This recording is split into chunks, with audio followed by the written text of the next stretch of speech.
Subscribe कीजिए मीता का जायका YouTube channel को और बेल आइकन को दबाना ना भूलें ताकि आपको मिल सके मेरी लेटेस्ट वीडियो सबसे पहले। हेलो एवरीवन, मैं हूं मीता गुप्ता। मेरे चैनल मीता का जायका में आपका स्वागत है। आज मैं बताने वाली हूं गर्मी में मलाई से मक्खन कैसे बनाया जाता है और फिर उसका घी कैसे बनाएं और जो दूध निकलता है उसका दही कैसे जमाएं। बहुत ही आसान है और बहुत ही फटाफट से मिनटों में आप भी घी निकाल सकते हैं। तो बिना मशीन और रई के मैंने इसे बनाया है और एकदम शुद्ध घी आप बना सकते हैं। तो कई ट्रिक मैं आपको बताऊंगी, तो आप मेरा पूरा वीडियो देखें। तो आइए शुरू करते हैं। मलाई का घी बनाने के लिए मैंने ये 15 दिन की मलाई ली है और इसे मैंने फ्रीजर में रखा हुआ था। तो इस मलाई का घी निकालने के लिए मैंने इस मलाई को फ्रीजर में से निकाल कर एक दिन पहले ही फ्रिज में रख दिया था। तो जब भी आपको मलाई का घी निकालना हो तो आप फ्रीजर में से निकाल कर और फ्रिज में रख दें। जिससे क्या होगा कि मलाई सॉफ्ट भी हो जाएगी और ठंडी भी रहेगी, क्योंकि फ्रीजर में रखने से मलाई जम जाती है। अगर सर्दी है तो आप इसे फ्रीजर से निकाल कर सीधे बाहर ही रखें। तो मलाई को मैंने बड़े बर्तन में निकाल लेना है, क्योंकि हमें इसे फेंटना है। तो मैंने वही कढ़ाई ली है जिसमें मैं घी निकालूंगी। इससे क्या होगा कि बर्तन भी ज़्यादा ख़राब नहीं होंगे और बड़ा बर्तन लेने से मलाई अच्छे से फिटती है। तो सारी मलाई मैंने इस कढ़ाई में निकाल ली है। अब इस मलाई को मैं हाथ से ही फेंटूंगी। तो आप देखना हाथ से भी कितनी जल्दी इसका मक्खन सेपरेट हो जाता है। तो ये देखिए, फ्रीजर में रखने से इसका टेक्सचर अभी से ये लग रहा है जैसे मक्खन बन गया है, पर अभी निकला नहीं है। हमें इसे फेंटना है। आप देखेंगे 2 मिनट भी नहीं लगेंगे, मक्खन एकदम से अलग हो जाएगा। पर मलाई आपको ध्यान रखना है कि ठंडी होनी चाहिए। कुछ लोग मलाई का घी निकालते हैं तो बहुत ही स्मेल आती है और खट्टी हो जाती है, क्योंकि वो लोग मलाई को फ्रिज में रखते हैं, फ्रीजर में नहीं रखते हैं। इसलिए जब भी आप दूध की मलाई निकालें फ्रीजर में रखकर इकट्ठी करें। इससे 1 महीने भी अगर आप घी नहीं निकालेंगे तो भी मलाई आपकी खट्टी नहीं होगी और घी एकदम अच्छा बनेगा। तो इस तरह से हाथ से इसे गोल गोल घुमाना है और बहुत जल्दी ही इससे मक्खन निकल जाएगा। तो मेरे घर में फुल क्रीम दूध आता है, उसे गर्म करके मैं ठंडा होने के बाद फ्रिज में रख देती हूँ, जिससे कि जो मलाई है वो बहुत मोटी आती है। 1 मिनट ही हुआ है। अब आप देखिए इसका जो टेक्सचर है वो दानेदार हो गया है और हाथों पर भी चिपक नहीं रहा है और पहले से सॉफ्ट भी हो गया है। तो इसे हाथ से गोल गोल घुमा रहे हैं तो बिल्कुल भी ये सख्त नहीं है। तो आप आराम से इसको हाथ से घुमा सकते हैं, हाथ बिल्कुल भी नहीं दुखेंगे। तो अब मेहनत करने की ज़्यादा ज़रूरत नहीं है, क्योंकि मलाई से जो दूध है वो निकलने लगा है। तो गर्मी में हम घी बना रहे हैं तो इसमें अब हम ठंडा पानी डालेंगे, और अगर सर्दी में बना रहे हैं तो आपको इसमें गर्म पानी डालना है। तो अब इसमें हम 1.5 गिलास पानी डाल देंगे और वापस से इसे गोल गोल घुमाएंगे। तो पानी ध्यान रखना है, आपको चिल्ड ही डालना है, जिससे मक्खन और दूध जल्दी से अलग हो जाता है। बस थोड़ा थोड़ा पानी डालते जाएंगे, जिससे इसमें दूध अलग होता जाएगा। और अभी पानी कम इसलिए डालना है क्योंकि इसमें जो दूध निकलेगा उसका हम दही जमाएंगे। ज़्यादा पानी डालेंगे तो ये पतला हो जाएगा, तो दही सही नहीं जमेगा। तो पानी डालकर इसे अच्छे से घुमाना है और ये मक्खन पहले से काफ़ी सॉफ्ट हो गया है। तो देखिए इसमें से दूध अलग होने लगा है। अब वापस से हमें इसमें पानी डालना है, 1.5 गिलास के करीब पानी डालना है और फिर से पानी डालकर इसको इस तरह से मसल कर और गोल गोल घुमाना है, यानी कि प्रेस सा करना है जैसे हम मक्खन धो रहे हैं। इससे इसका जो दूध है वो गाढ़ा गाढ़ा निकलेगा। और अब मक्खन पहले दानेदार था और अब सॉफ्ट हो गया है। तो दूध बिल्कुल अलग हो गया है और दूध देखिए कितना गाढ़ा है। बस अब हमें इसको इकट्ठा कर लेना है, जो ये मक्खन है इसको इकट्ठा कर लेना है, जिससे कि इसका दूध अलग हो जाएगा। तो मैंने इसमें 3 गिलास ही पानी डाला है और अब हम मक्खन को इस तरह से थोड़ा थोड़ा हाथ में लेकर और इसके गोले बनाते जाएंगे और हल्का हल्का सा प्रेस करते जाएंगे, जिससे क्या होगा कि इसमें जो दूध होगा वो निकल जाएगा, निचुड़ जाएगा। तो इस तरह से गोले बनाकर एक बाउल में हम निकालते जाएंगे। तो बहुत से लोग बोलते हैं 15 दिन की मलाई से हमने 2 किलो घी निकाला है, इतनी मलाई से इतना घी निकाला।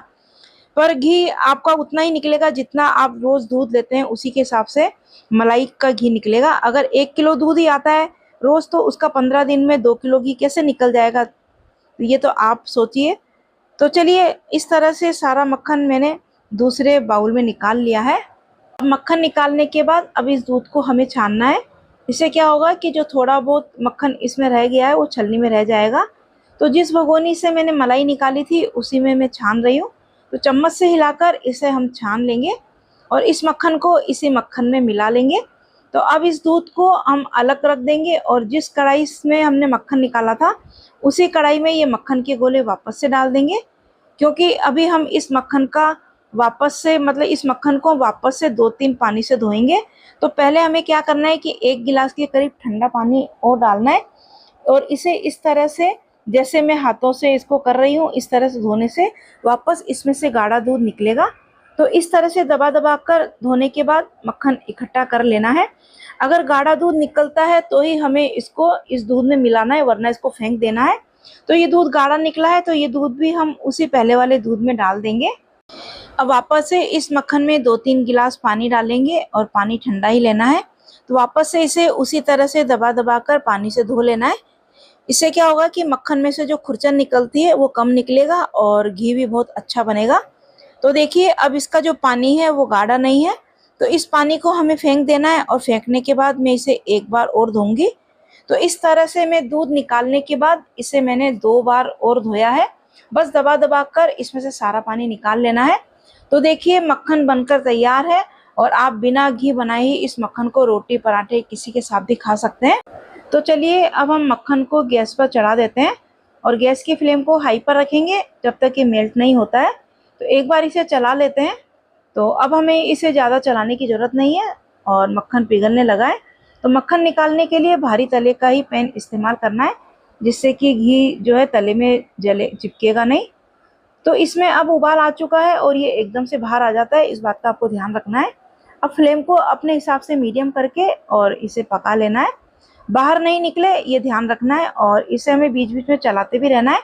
तो कढ़ाई के तले में जो चम्मच है उसको रगड़ते हुए चलाना है, जिससे कि नीचे चिपकेगा नहीं, थोड़ा बहुत ही चिपकेगा, ज़्यादा नहीं चिपकेगा। तो अब हम इसको पकने देते हैं। अब जो ये दूध मलाई में से निकला है इसका हम दही जमा देते हैं। तो इसे हम जिस भगोनी में जमाएंगे उसी भगोनी में निकाल लेते हैं। तो इसी में हम जमाएंगे और इसे गैस पर रखकर और इसको हल्का सा गुनगुना कर लेंगे। अगर सर्दी में आप दही जमा रहे हैं तो थोड़ा सा ज़्यादा गर्म करें। तो अब इसमें 1 बड़ा चम्मच दही डाल देंगे और ये दही जो है 8-10 घंटे में जम जाएगा। तो इसे हम ढक कर रख देते हैं। इधर घी भी देख लेते हैं, ये पहले से गाढ़ा हो गया है। तो इसे हमें चारों तरफ से रगड़कर चम्मच से चलाना है। तो इस समय ये उछल रहा है, मतलब कि इसमें से घी के छींटे उछल रहे हैं, तो आप ध्यान रखें। तो अब घी पकते पकते आप देख सकते हैं इसमें झाग बनने लगा है और अब जो है घी भी बनने वाला है। अब आप देखिए घी बिल्कुल निकल चुका है, पर अभी ये जो वाइट वाइट है जिसे हम खुरचन कहते हैं या मावा भी कहते हैं, आप क्या कहते हैं, तो इसे थोड़ा सा गोल्डन ब्राउन होने तक हमें इसको पकाना है, वाइट वाइट नहीं रखना है।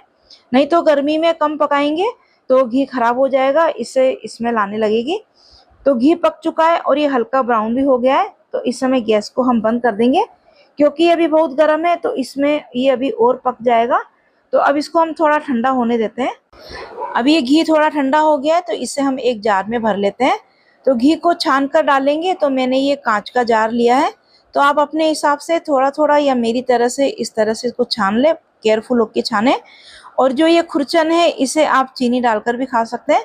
मेरे बच्चों को तो इस तरह खाना बहुत ही पसंद है, या आप इसकी मिठाई भी बना सकते हैं। तो मैंने इसके मावे की जो मिठाई है मैंने बना रखी है और इसका लिंक मैं आपको डिस्क्रिप्शन बॉक्स में दे दूंगी, आप मेरे चैनल पर जाकर देख सकते हैं। तो जो खुरचन है उसको मैंने दबा दबा कर और इस तरह से घी निकाल लिया है और कढ़ाई भी आप देख सकते हैं बिल्कुल साफ है, ज़्यादा इसमें चिपका नहीं है। तो ये जो जार है ये 1 किलो का जार है, तो इसमें घी 800 से 900 ग्राम के करीब निकला है। तो बहुत ही बढ़िया घी बना है। और अब अगले दिन मैं आपको बताती हूँ, घी थोड़ा जम भी जाएगा और जो हमारी जो हमने दही जमाया था वो भी जम जाएगा। आज दूसरा दिन है, घी भी थोड़ा जम गया है और बहुत ही दानेदार और प्योर घी हमने घर में ही दूध की मलाई से बनाया है। और ये देखिए दही ये भी जम चुका है, बहुत ही बढ़िया बना है। आप इसे किसी भी तरह यूज़ कर सकते हैं और ये हल्का सा ढीला जमता है पर अच्छा जमता है। तो आप इसे मेरी तरह ज़रूर बनाएं। हमने घी, मक्खन, फिर इसके दूध से दही बनाया, तो हमने कोई भी चीज़ इसकी वेस्ट नहीं की है। तो आप दही की जगह इसका पनीर भी बना सकते हैं, उसकी वीडियो भी मैं आपके साथ शेयर करूँगी। तो आपको मेरा ये तरीका कैसा लगा, आप भी मेरे तरीके से बनाएंगे तो आपका जो है घी और दही बहुत ही बढ़िया बनेगा और बहुत फटाफट से बनेगा, ज़्यादा मेहनत करने की ज़रूरत नहीं पड़ेगी। तो मुझे आप कमेंट करके ज़रूर बताना कि आपको कैसा लगा। अगर आपको मेरी वीडियो अच्छी लगी है तो मेरी वीडियो को लाइक और शेयर ज़रूर करें, और अगर आप मेरे चैनल पर नए हैं तो मेरे चैनल को सब्सक्राइब ज़रूर करें। और बेल आइकन को जरूर प्रेस करें ताकि जो भी वीडियो में डालूँ उसका नोटिफिकेशन आपको सबसे पहले मिल सके। तो मिलते हैं ऐसी नई वीडियो के साथ। Thank you.